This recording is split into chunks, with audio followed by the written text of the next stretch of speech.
The first piece is by Dickens, and it's called The Story of the Goblins Who Stole a Sexton. And you may recognize something of the pattern of A Christmas Carol in the way events unfold. It's a very different tale, okay? In an old abbey town, a long, long while ago, there officiated as sexton and gravedigger in the churchyard one Gabriel Grubb. It by no means follows that because a man is a sexton and constantly surrounded by the emblems of mortality, therefore he should be a morose and melancholy man. Your undertakers are the merriest fellows in the world. But notwithstanding precedents to the contrary, Gabriel Grubb was an ill-conditioned, cross-grained, surly fellow, a morose and lonely man who consorted with nobody but himself and an old wicker bottle which fitted into the large, deep waistcoat pocket, and who eyed each merry face as it passed him by with such a deep scowl of malice and ill humour as it was difficult to meet without feeling something the worse for. A little before twilight, one Christmas Eve, Gabriel shouldered his spade, lighted his lantern, and betook himself towards the old churchyard, for he had got a grave to finish by the next morning, and feeling very low, he thought it might raise his spirits, perhaps, if he went on with his work at once. As he went his way up the ancient street, he saw the cheerful light of the blazing fires gleam through the old casements, and heard the loud laugh and the cheerful shouts of those who were assembled around them. He marked the bustling preparations for next day's cheer, and smelt the numerous savoury odours consequent thereupon, as they steamed up from the kitchen windows in clouds. All this was gall and wormwood to the heart of Gabriel Grubb, and when groups of children bounded out of the houses, tripped across the road, and were met before they could knock at the opposite door by half a dozen curly-headed little rascals who crowded round them as they flocked upstairs to spend the evening in their Christmas games, Gabriel smiled grimly and clutched the handle of his spade with a firmer grasp, as he thought of measles, scarlet fever, thrush, whooping cough, and a good many other sources of consolation besides. In this happy frame of mind, Gabriel strode along, returning a short, sullen growl to the good-humoured greetings of such of his neighbours as now and then passed him, until he turned into the dark lane which led to the churchyard.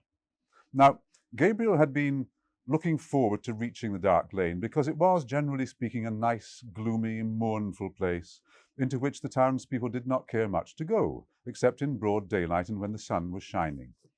Consequently, he was not a little indignant to hear a young urchin roaring out some jolly song about a Merry Christmas in this very sanctuary, which had been called Coffin Lane ever since the days of the old abbey and the time of the shaven-headed monks. As Gabriel walked on, and the voice drew nearer, he found it proceeded from a small boy, who was hurrying along to join one of the little parties in the old street, and who, partly to keep himself company, and partly to prepare himself for the occasion, was shouting out the song at the highest pitch of his lungs. So Gabriel waited until the boy came up, and then dodged him into a corner, and rapped him over the head with his lantern 5 or 6 times, to teach him to modulate his voice. And as the boy hurried away with his hand on his head, singing quite a different sort of tune, Gabriel Grubb chuckled very heartily to himself, and entered the churchyard, locking the gate behind him. He took off his coat, put down his lantern, and getting into the unfinished grave, worked at it for an hour or so, with right good will. But the earth was hardened with frost, and it was no very easy matter to break it up and shovel it out. And although there was a moon, it was a very young one, and shed little light upon the grave, which was in the shadow of the church. At any other time, these obstacles would have made Gabriel Grubb very moody and miserable, but he was so well pleased with having stopped the small boy's singing that he took little heed of the scanty progress he had made, and looked down into the grave when he had finished work for the night with grim satisfaction, murmuring as he gathered up his things, "Brave lodgings for one, brave lodgings for one, a few feet of cold earth when life is done, a stone at the head, a stone at the feet, a rich juicy meal for the worms to eat." "Ha ha ha ha," laughed Gabriel Grubb, as he sat himself down on a flat tombstone, which was a favourite resting place of his, and drew forth his wicker bottle, a fine coffin at Christmas, a Christmas box. "Ha ha ha ha ha! Ho ho ho ho ho! repeated a voice which sounded close behind him. Gabriel paused in some alarm in the act of raising the wicker bottle to his lips and looked round. The cold hoar-frost glistened on the tombstones and sparkled like rows of gems among the stone carvings of the old church. The snow lay hard and crisp upon the ground, and spread over the thickly strewn mounds of earth so white and smooth a cover that it seemed as if corpses lay there, hidden only by their winding sheets. Not the faintest rustle broke the profound tranquillity of the solemn scene. Sound itself appeared to be frozen. All was so cold and still. "It was the echoes," said Gabriel Grubb, raising his bottle to his lips again. "It was not," said a deep voice. Gabriel started up and stood rooted to the spot with astonishment and terror, for his eyes rested on a form that made his blood run cold. Seated upon an upright tombstone close to him was a strange, unearthly figure, whom Gabriel felt at once was no being of this world. His long, fantastic legs, which might have reached the ground, were cocked up and crossed after a quaint, fantastic fashion. His sinewy arms were bare, and his hands rested on his knees. On his short, round body, he wore a close covering, ornamented with small slashes. A short cloak dangled at his back. The collar was cut into curious peaks, which served the goblin in lieu of ruff or neckerchief, and his shoes curled at his toes into long points. On his head he wore a broad-brimmed hat, garnished with a single feather. The hat was covered with white frost, and the goblin looked as if he had sat on the same tombstone very comfortably for 200 or 300 years. He was sitting perfectly still. His tongue was put out as if in derision, and he was grinning at Gabriel Grubb with such a grin as only a goblin could call up. "It was not the echoes," said the goblin. Gabriel Grubb was paralyzed and could make no reply. "What do you do here on Christmas Eve?" said the goblin sternly. I came to dig a grave, sir," stammered Gabriel Grubb. "What man wanders among graves and churchyards on such a night as this?" cried the goblin. "Gabriel Grubb! Gabriel Grubb!" screamed a wild chorus of voices that seemed to fill the churchyard. Gabriel looked fearfully round. Nothing was to be seen. "What have you got in that bottle?" said the goblin. Hollands, sir, gin, sir," replied the sexton, trembling more than ever, for he had bought it of the smugglers, and he thought that perhaps his questioner might be in the excise department of the goblins. "Who drinks Hollands alone and in a churchyard on such a night as this?" said the goblin. "Gabriel Grubb! Gabriel Grubb!" exclaimed the wild voices again.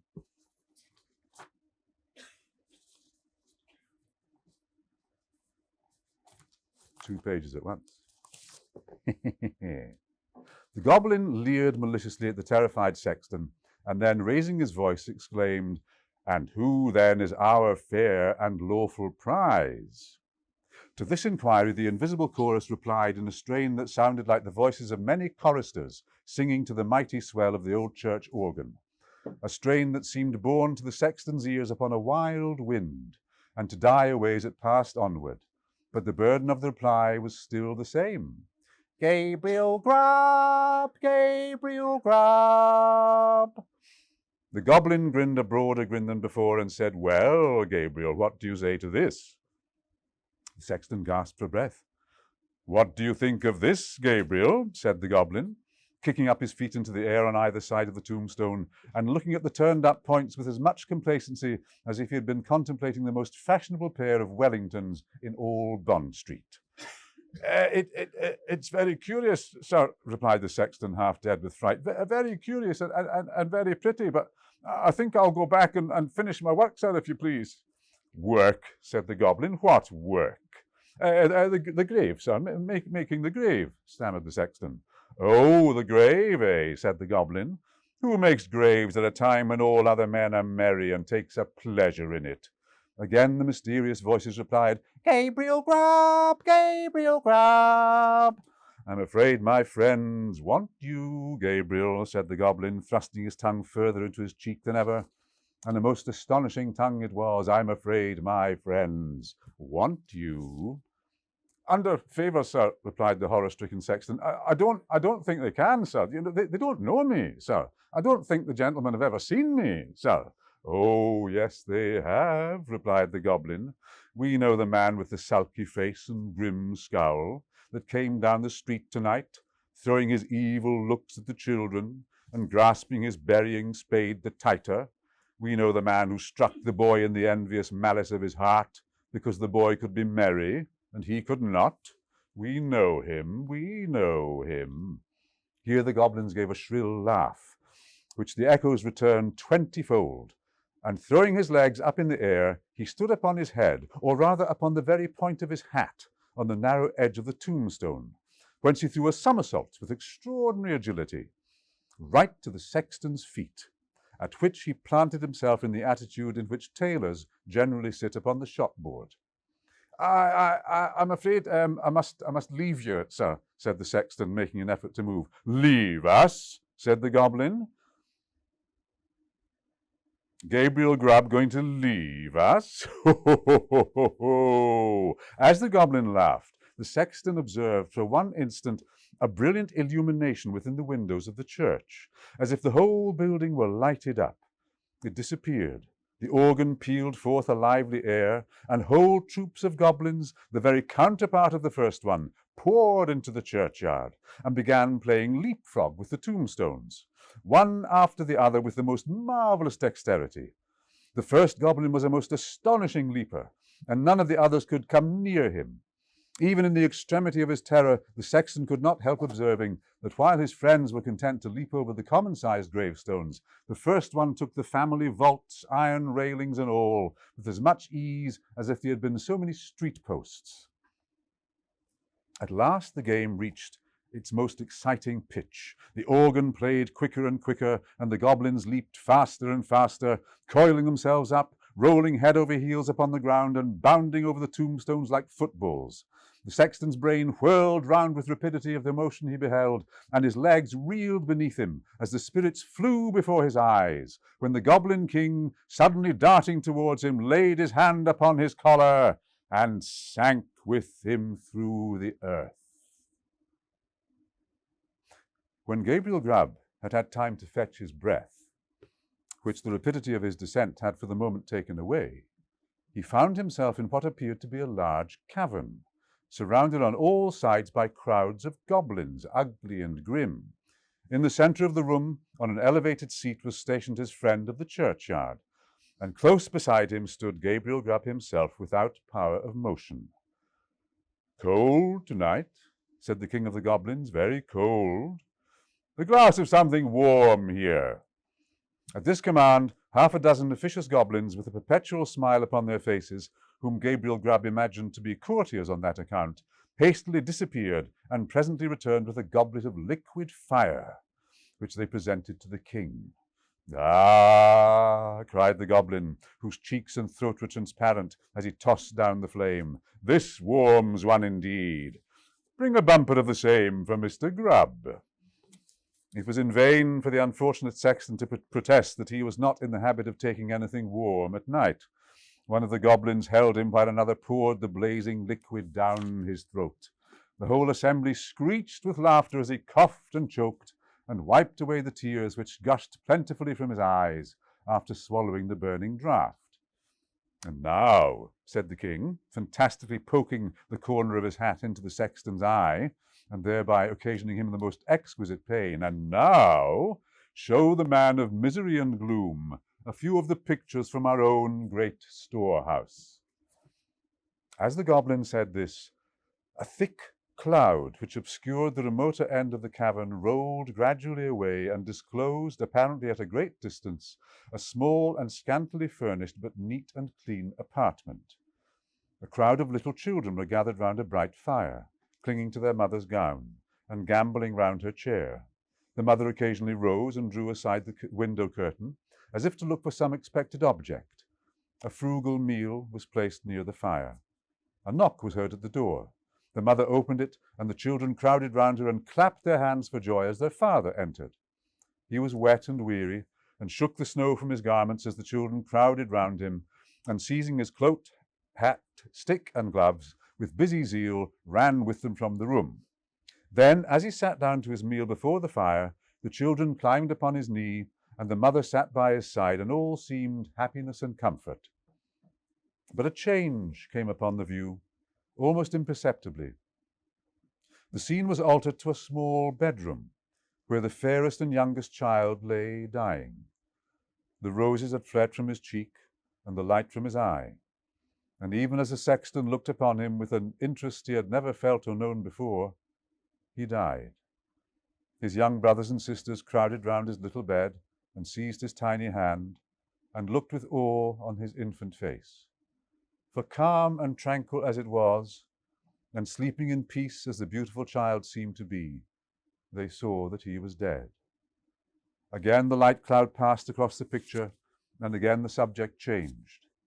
The father and mother were old and helpless now, and the number of those about them was diminished more than half. But content and cheerfulness sat on every face, and beamed in every eye as they crowded round the fireside. Slowly and peacefully the father sank into the grave, and soon after the sharer of all his cares and troubles followed him. The few who yet survived them knelt by their tomb, and watered the green turf which covered it with their tears, then rose and turned away, sadly and mournfully, but not with bitter cries or despairing lamentations, for they knew that they should one day meet again. The cloud settled upon the picture and concealed it from the sexton's view. "What do you think of that?" said the goblin, turning his large face towards Gabriel Grubb. Gabriel murmured out something about it being very pretty, and looked somewhat ashamed as the goblin bent his fiery eyes upon him. "You miserable man," said the goblin in a tone of excessive contempt. He lifted up one of his very pliable legs, and flourishing it above his head a little to ensure his aim, administered a good stout kick to Gabriel Grubb, immediately after which all the goblins in waiting crowded round the wretched sexton and kicked him without mercy, according to the established and invariable custom of courtiers upon earth, who kick whom royalty kicks and hug whom royalty hugs. "Show him some more," said the king of the goblins.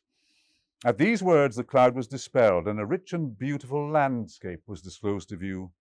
The sun shone from out the clear blue sky, the water sparkled beneath his rays, and the trees looked greener and the flowers more gay beneath his cheering influence. The water rippled on with a pleasant sound, the trees rustled in the light wind that murmured among their leaves, the birds sang upon the boughs, and the lark caroled on high her welcome to the morning. Man walked forth, elated with the scene, and all was brightness and splendor. "You miserable man," said the king of the goblins in a more contemptuous tone than before. And again the king of the goblins gave his leg a flourish. Again it descended on the shoulders of the sexton, and again the attendant goblins imitated the example of their chief. Many a time the cloud went and came, and many a lesson it taught to Gabriel Grubb, who, although his shoulders smarted with pain from the frequent applications of the goblin's feet, looked on with an interest that nothing could diminish. He saw that to the most ignorant the sweet face of nature was a never-failing source of cheerfulness and joy. He saw those who had been delicately nurtured and tenderly brought up, cheerful under privations, and superior to suffering that would have crushed many of a rougher grain, because they bore within their own bosoms the material of happiness, contentment, and peace. Above all, he saw that men like himself, who snarled at the mirth and cheerfulness of others, were the foulest weeds on the fair surface of the earth. And setting all the good of the world against the evil, he came to the conclusion that it was a very decent and respectable sort of world after all. No sooner had he done so than the cloud which closed over the last picture seemed to settle on his senses and lull him to repose. One by one the goblins faded from his sight, and at last the last one disappeared, and he sank into sleep. The day had broken when Gabriel Grubb awoke, and found himself lying at full length on the flat gravestone in the churchyard, with the wicker bottle lying empty by his side, and his coat, spade, and lantern, all well whitened by the last night's frost, scattered on the ground. The stone on which he had first seen the goblin seated stood bolt upright before him, and the grave at which he had worked the night before was not far off. At first, he began to doubt the reality of his adventure, but the acute pain in his shoulders when he attempted to rise assured him that the kicking of the goblins was certainly not a dream. He was staggered again by observing no traces of footsteps in the snow on which the goblins had played at leapfrog with the gravestones. But he speedily accounted for this circumstance when he remembered that, being spirits, they would leave no visible impressions behind them. So Gabriel Grubb got on his feet as well as he could for the pain in his back, and brushing the frost off his coat, put it on and turned his face towards the town. But he was an altered man, and he could not bear the thought of returning to a place where his repentance would be scoffed at and his reformation disbelieved. He hesitated for a few moments, and then turned away to wander where he might and seek his bread elsewhere. The lantern, the spade, and the wicker bottle were found that day in the churchyard. There were a great many speculations about the sexton's fate at first, but it was speedily determined that he had been carried away by the goblins. And there were not wanting some very credible witnesses who had distinctly seen him whisked through the air on the back of a chestnut horse, blind in one eye, with the hind quarters of a lion and the tail of a bear. At length all this was devoutly believed. Unfortunately, these stories were somewhat disturbed by the unlooked-for reappearance of Gabriel Grubb himself, some 10 years afterwards, a ragged, contented, rheumatic old man. He told his story to the clergyman and also to the mayor, and in the course of time it began to be received as a matter of history, in which form it has continued down to this very day. And be the matter how it may, as Gabriel Grubb was afflicted with rheumatism to the end of his days, this story has at least one moral, if it teach no better one, and that is that if a man turn sulky and drink by himself at Christmas time, he may make up his mind to be not a bit the better for it. Let the spirits be never so good, or let them be even as many degrees beyond proof as those which Gabriel Grubb saw in the Goblins' tavern. End of story.